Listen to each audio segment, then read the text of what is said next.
जय हिंद दोस्तों, मैं हूं मेजर गौरवारी और आप देख रहे हैं मेजरली राइट। दोस्तों, इंडियन आर्मी को एक नई राइफल मिले, ये सिलसिला बड़ा पुराना है। दोस्तों, जब मैं एकेडमी में था ओटीए में, तो तब हम लोग ट्रेन करते थे 7.62 mm एसएलआर से, सेल्फ लोडिंग राइफल एसएलआर।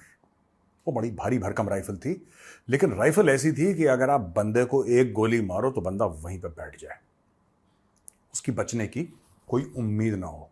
इतनी पावरफुल राइफल थी। लेकिन उस राइफल के साथ एक प्रॉब्लम थी, वो राइफल ऑटोमेटिक फायर नहीं करती थी, वो सेल्फ लोडिंग थी। यानी कि बार बार आपको राइफल को कॉक करने की आवश्यकता नहीं है, लेकिन अगर आप एक बार ट्रिगर दबाएंगे तो एक बार ट्रिगर दबाने में सिर्फ एक गोली निकलती थी।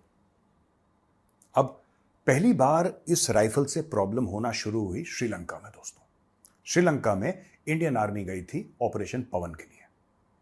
ऑपरेशन पवन के लिए यहां पे हम लोग सेल्फ लोडिंग राइफल से ऑपरेशंस कर रहे थे, और वहां से एलटीटी वाले इस्तेमाल करते थे AK-47।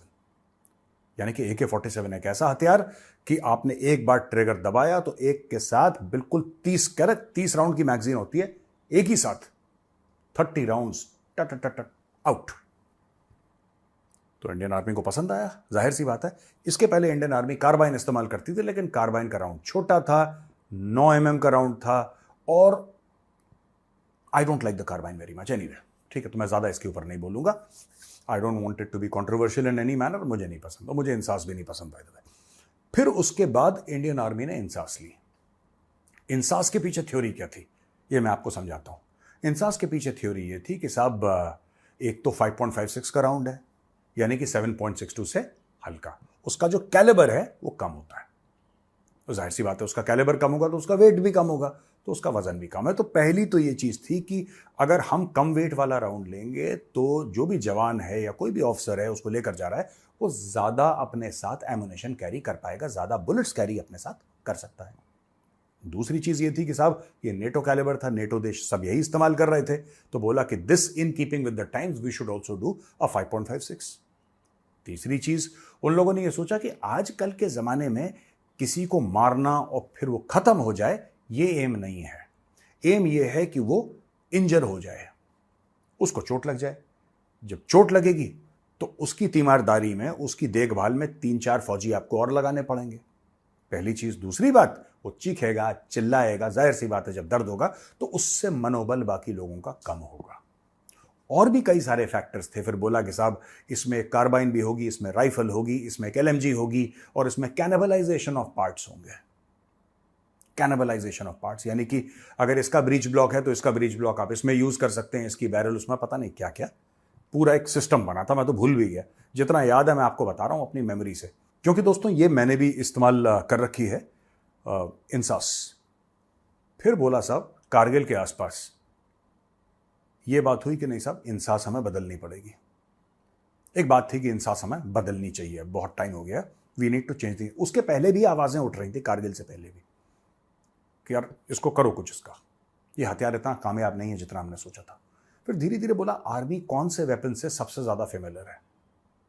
अब जो भी जम्मू और कश्मीर में जिसने ऑपरेशंस करे हैं, JNK में खास तौर से, और ये इंडियन आर्मी का बहुत बड़ा हिस्सा है जो कि रोटेशन में जाता है। ऐसा नहीं कि एक साथ जम्मू और कश्मीर में इंडियन आर्मी मैक्सिमम है, ऐसा बिल्कुल नहीं है। इंडियन आर्मी का बहुत छोटा हिस्सा JNK में है, लेकिन हां, ये बात भी सच है कि क्योंकि रोटेशन इतना फ्रीक्वेंटली आता है, बोलिए सब ने बिल्कुल, आपने कर रखा है, हाँ जी कर रखा है, ऑप रक्षक के मेडल सबके लगे हुए, क्योंकि सब वहां पे जाते हैं, turn by turn by turn by turn सब लोग घूमते रहते हैं। या तो 15 कोर पहुंचेगा बेचारा, 16 कोर पहुंचेगा, कहीं ना कहीं तो पहुंचेगा ही।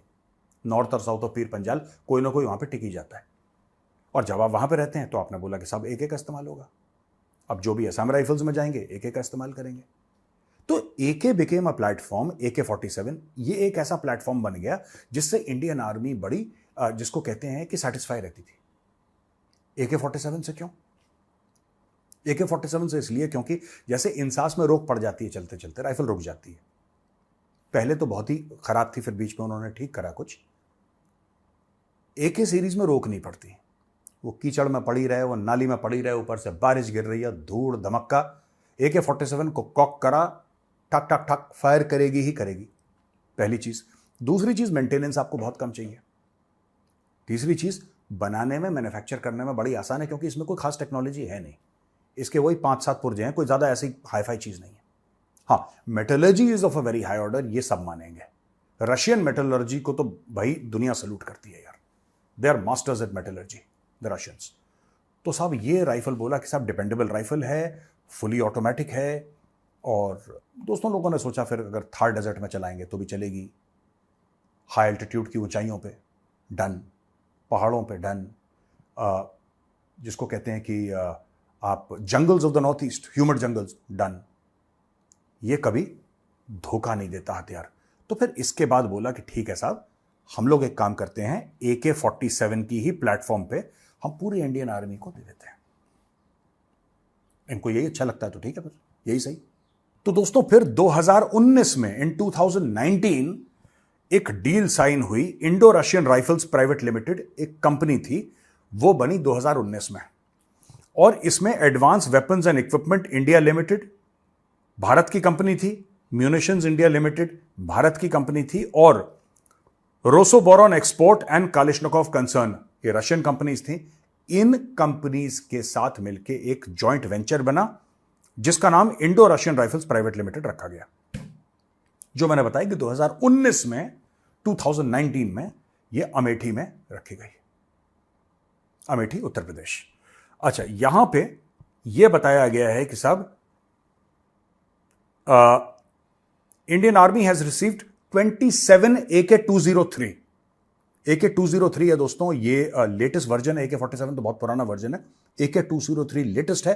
AK-203 की 27,000 राइफल इंडियन आर्मी के पास ऑलरेडी पहुंच चुकी हैं, 8,000 अगले 2 हफ्ते में, यानी कि by the end of this month और the beginning of next month 8,000 rifles Indian army के पास और पहुंच जाएंगी।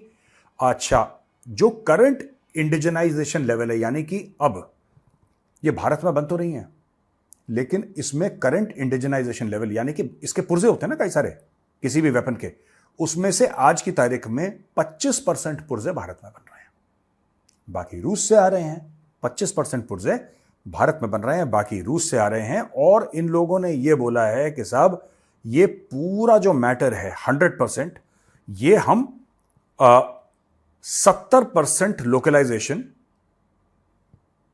हम इसका कर देंगे with in the next 2 years. इसमें 70% लोकलाइजेशन होगा और कुछ समय के बाद 100% लोकलाइजेशन, यानी कि इसके पुर्जे, देखिए पूरी राइफल कभी एक फैक्ट्री में नहीं बनती।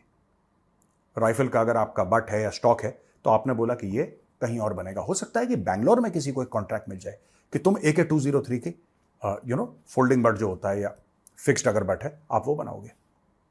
किसी को बोला ठीक है, आपको हम ट्रिगर असेंबली जो पूरी है, आप ट्रिगर असेंबली पूरी आप बनाओगे। हो सकता है वो बंदा तमिलनाडु में बैठा हो, कोई बिजनेस हाउस तमिलनाडु में बैठा हो। किसी को आपने बोला कि नहीं साहब इसके अंदर जो ब्रिज ब्लॉक है, वो जो ब्रिज ब्लॉक है वो हमने एक फैक्ट्री को कॉन्ट्रैक्ट दिया, और वो जो फैक्ट्री है उत्तर प्रदेश में है, वो कानपुर में बैठी है। तो इस तरीके से पूरे भारत में इंडिजनाइजेशन इसका होगा। 25% ये लोग रीच कर चुके हैं, कहते हैं बहुत जल्दी 2 साल के अंदर 70% हो जाएगा। फिर आपके हाथ में है पूरा का पूरा कि आप इसको किस तरीके से डेवलप करें। AK-203 फिर ये इंडियन वेपन प्लेटफॉर्म, आज की तारीख में ये जॉइंट वेंचर है, ये पूर्ण रूप से इंडियन वेपन प्लेटफॉर्म बन जाएगा। मैं आपको ये भी बता दूं दोस्तों कि बीच में वो रूस और यूक्रेन की लड़ाई चल रही थी, अभी भी चल रही है, उसकी वजह से थोड़ा स्लो हो गया। तो फिर इंडियन आर्मी ने वो 6 आवर की जो 716 है वो काफ़ी सारी ऑर्डर करी थी, बिकॉज दे नीडेड, ये इंसास से काम बन नहीं रहा था, तो उन्होंने वो भी ऑर्डर करी हैं। और आई थिंक पहले 70-75 हज़ार आई थी, फिर 70-75 हज़ार आई। तो इस तरीके से अलग अलग राइफल्स इंडियन आर्मी में बड़ी तेजी से आ रही हैं। ठीक है जी, ये AK-203 एक ऐसा प्लेटफॉर्म है, ये इसलिए भी कारगर है क्योंकि इंडियन आर्मी वाले, मैं बता रहा हूं, आप किसी इंडियन आर्मी के सिपाही को ये बोलेंगे ना AK है, उसको फिर आपको समझाना नहीं पड़ेगा कि इसकी क्या स्टोरी है। वरना कोई भी अफसर हो, कोई भी जवान हो, कोई भी JCO हो, कोई नया हथियार है, आपको समझाना पड़ता है। उसकी पूरी क्लास चलती है, फिर आप फायरिंग रेंज पे जाओगे, फिर उसकी, जिसको कहते हैं ना LD कहते हैं, लेक्चर एंड डेमोन्स्ट्रेशन, पहले आप सीखोगे, फिर आप जाओगे, फिर आप फायरिंग करोगे, फिर you will get used to the weapon. आपको समय लगेगा कोई भी हथियार सीखने में, क्योंकि आपको कॉम्बैट में चलाना है। And it has to be an extension of your arm, it has to be an extension of your body. जब आपने वेपन लिया और आपने वेपन बिल्कुल सादे, तो आराम से ऊपर आना चाहिए, आपको लगना चाहिए कि जहां पे आप पॉइंट करोगे गोली वहीं पे गिरेगी। ये आपके दिमाग में बात होनी चाहिए। वो तब कंफर्ट आता है जब सिपाही को अपना हथियार ऐसे लगता है कि उसी के शरीर का हिस्सा हो। AK-47 के साथ ये खासियत है कि आपने इंडियन आर्मी में किसी को भी बोला AK, फिर आपको ज्यादा समझाने की आवश्यकता नहीं है। उसको सिस्टम पता है पहले से, क्योंकि कभी ना कभी उसने अपने जीवन में ऑपरेशंस में आतंकवादियों के खिलाफ AK-47 चलाई होगी। ज्यादातर लोगों ने, मैं 100% नहीं कह रहा, लेकिन ज्यादातर लोगों ने। तो दोस्तों, यहां पे हम स्वागत करते हैं AK-203 का इंडियन आर्मी में, और नेवी एयरफोर्स में भी आने वाली है, और फिर जो पैरामिलिट्री फोर्सेज हैं या CPOs हैं, वहां पे भी ये राइफल धीरे धीरे आगे चल के आएगी। और बहुत जल्दी आप ये देखेंगे कि 100% आत्मनिर्भर भारत, मेक इन इंडिया होने वाला है इस राइफल का।